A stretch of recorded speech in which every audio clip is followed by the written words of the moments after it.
profissionais e acidentes de trabalho, invalidez e velhice, morte e desemprego. Agora, é bom de alguma forma falarmos daquilo que estabelece-se relativamente aos trabalhadores ou ao regime dos trabalhadores por conta própria.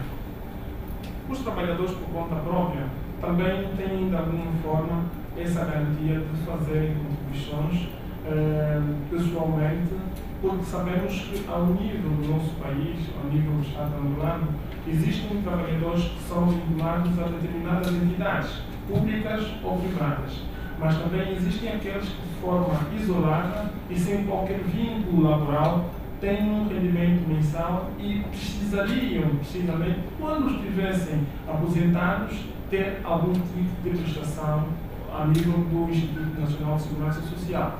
E são eles os trabalhadores por conta própria.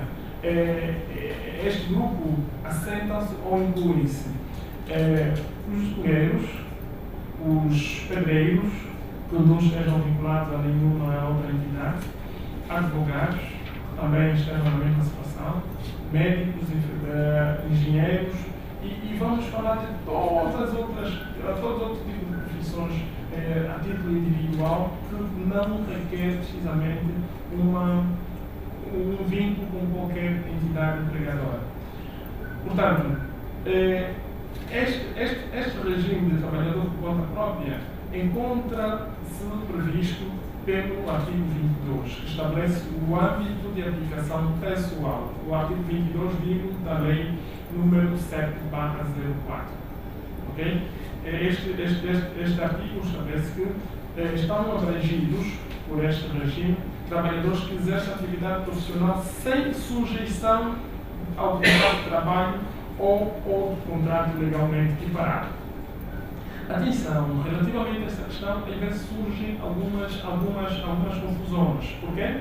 Porque a lei diz que não é enquadrado apenas ao regime de trabalhador por conta própria aqueles que exercem uma atividade fruto das contribuições que estamos a pagar hoje. Funciona assim essa solidariedade de grupo. Hoje, a camada mais jovem faz contribuições, certo? E, em consequência das contribuições que se fazem, cria-se possa, de alguma forma, ser considerado ou possa ser enquadrado na categoria pessoal. Porquê? Porque, às vezes, nós confundimos e pensionais quando, eventualmente, precisam ou vieram a precisar de alguma prestação a nível do INSS. São dois regimes diferentes de se vincular à segurança social. E hoje é preciso termos uma coisa assente. É que, independentemente do regime em que as pessoas estiverem vinculadas, eu estou aqui em representação em nome do INSS para falar de algumas questões que se prendem com a legislação atualmente em vigor sobre a segurança social. Importa dizer, em primeiro lugar, que abre precisamente portas para uma regulamentação sobre segurança social do ponto de vista da legislação atualmente em vigor, a Constituição da República de Angola, que no seu artigo 77 já estabelece aí a obrigação de segurança social. Ok? Portanto, para responder a esta, ou seja, como uma forma de regulamentação do que vem aí estabelecido anteriormente na vigência da lei constitucional, foi então elaborada a lei número 7/04, que é conhecida como a Lei de Base de Proteção Social Obrigatória. Okay? Que é conhecida como a Lei de Base de Proteção Social. Esta lei, dentre outras coisas, estabelece aquilo que é conhecido hoje como os dispositivos permanentes de proteção social. Então, nesses dispositivos permanentes, encontramos 3 níveis de proteção social. Isto é, um nível de proteção social de base, aquele em que vão estar enquadrados pessoas como adolescentes, em situações de riscos, idosos, deficientes físicos, etc. Teremos um nível de base de proteção social obrigatória, aquela que hoje é gerida pelo Instituto Nacional de Segurança Social. e teremos um outro terceiro nível, que é a de proteção social complementar, aquela que as empresas e as instituições de alguma forma vão permitindo que os seus trabalhadores depois tenham.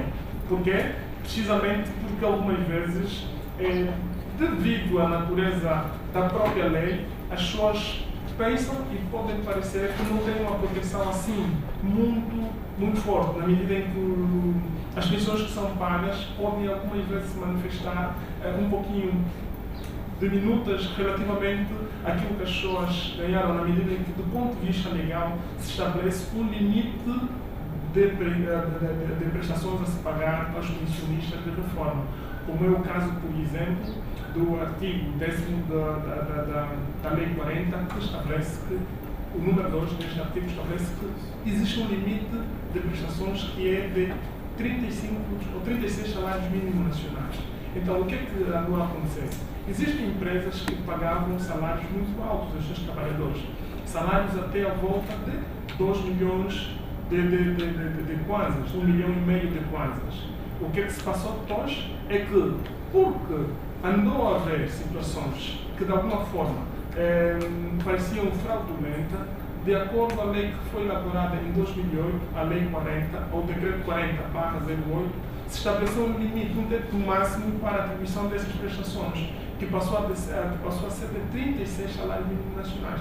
Então, algumas empresas, e porque alguns poderiam talvez de alguma forma se sentir prejudicados face a essa regulamentação, então também houve a necessidade de estabelecer um outro patamar de proteção social, que é precisamente o complementar. Complementar para complementar, como o nome diz, complementar aquele que é pago pela entidade gestora de proteção social obrigatória. Ok? Sem entrar em muitos detalhes sobre a lei, sobre o decreto ou sobre a lei 7/04, eu gostava precisamente de passar para aquilo que é hoje conhecido como o fundamento da lei de proteção de base relativamente à segurança social estabelecida à base de todas. Esta proteção tem como fundamento a solidariedade nacional. Ok? Por quê? Porque nós sabemos que nem todo mundo ao longo da vida consegue de alguma forma formar um direito e depois vir em forma de contraprestação receber alguma prestação a nível do Instituto Nacional de Segurança Social. E podemos até não pensar já por aí. Basta pensarmos hoje no que acontece com alguns idosos que de alguma forma são desamparados pelas famílias. Vamos pensar também em alguns adolescentes que se encontram em situação de risco, deficientes e o resto. Em princípio, estes aí deviam ter uma prestação garantida por uma entidade, como é o caso do INSS. Mas porque existem fortes dificuldades em se estabelecer isso, então, já na altura da regulamentação, estabeleceu-se um primeiro patamar, que é a proteção social de base e que tem como fundamento a solidariedade nacional. Por que a solidariedade nacional? Precisamente porque essa proteção de base é garantida ou assegurada com base nos impostos que todos nós, os cidadãos, pagamos todos os meses que recebemos alguma prestação. Okay? Então, é preciso agora nós falarmos da proteção social obrigatória, que na verdade de alguma forma é aquilo que mais interessa hoje aqui para o nosso encontro. Por que eu digo isso? Precisamente porque a proteção social obrigatória é aquela que hoje é gerida pelo Instituto Nacional de Segurança Social e que de alguma forma levanta algumas questões precisamente no que se prende com a questão de contribuições e depois de receber alguma prestação em o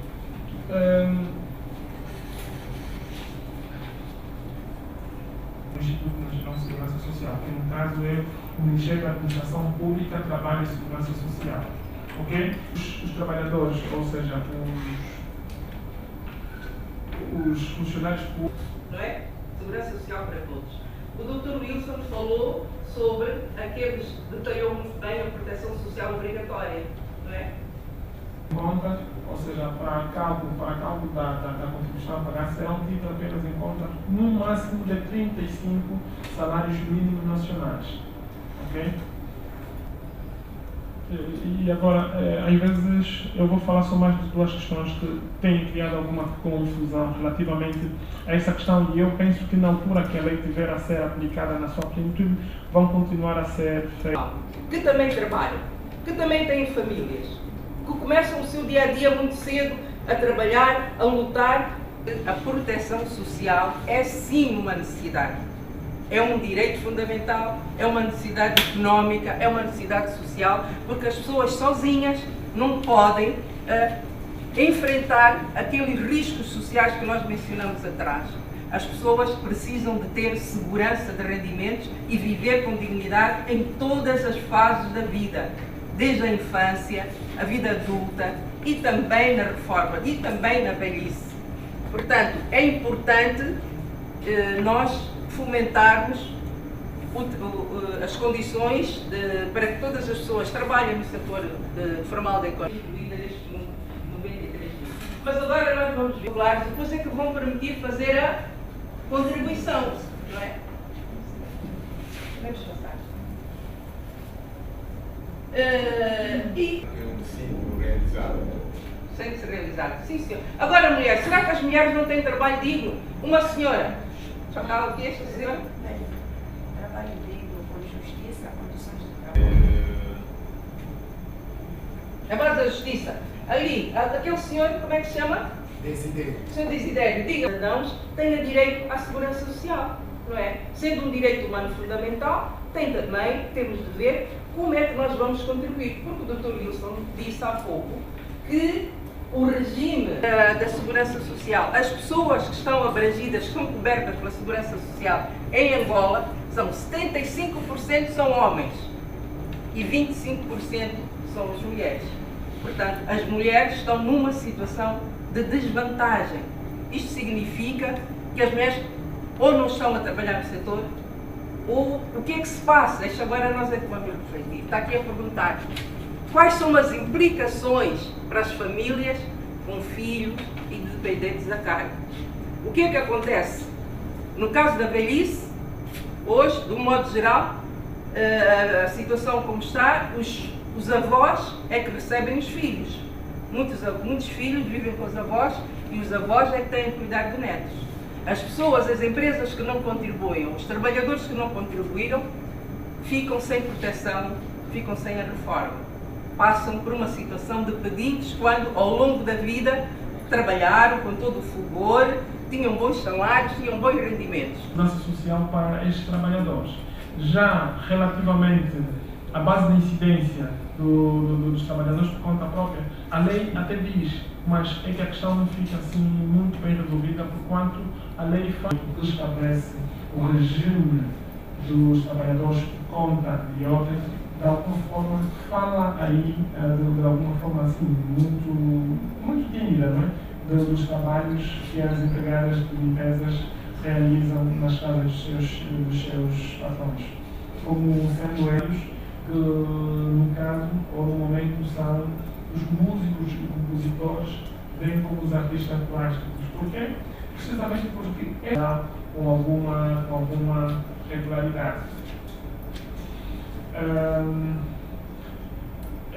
E é preciso agora também clarificar que se eventualmente alguém estiver enquadrado em dois regimes diferentes, uma vez que a sua atividade é em princípio liberal, uma vez que ele não tem uma entidade empregadora, diferente do que estabelece o decreto 38/08, que estabelece que é da responsabilidade da entidade empregadora inscrever os seus trabalhadores, a sua instituição dentro com os seus trabalhadores. O decreto 42/02 estabelece que é da responsabilidade do próprio trabalhador inscrever-se ao Instituto de Segurança Social. Agora, sabe-se que, por exemplo, quando nós inscrevemos, vamos lá falar em algum grupo, se vocês estiverem recordados, ou até podemos falar de um engenheiro em concreto que desempenha uma atividade liberal e que presta apenas serviço a determinadas entidades, se ele tivesse que se inscrever